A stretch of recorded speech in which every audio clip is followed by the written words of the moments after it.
Welcome to the Genius Factory. Enjoy the video. First, update your iPhone to iOS 16 or later, and your Mac to Mac OS Ventura or later. Next, sign into both devices with the same Apple ID and enable two-factor authentication for continuity. Then, turn on Bluetooth and Wi-Fi on both devices so they can discover each other automatically.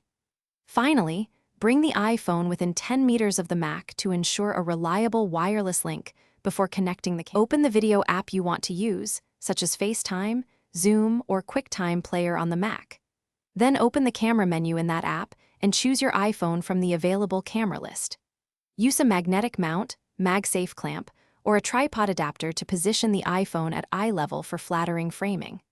Adjust the phone so the lens is centered and stable, and accept any continuity camera prompts on your Mac or iPhone.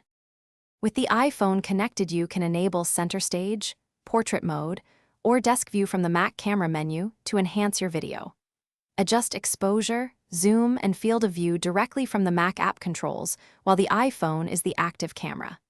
If you move the phone, pause the video briefly and reposition it to maintain framing.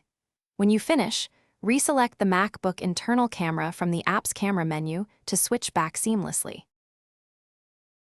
Thanks for watching. If you found this helpful, don't forget to like and subscribe.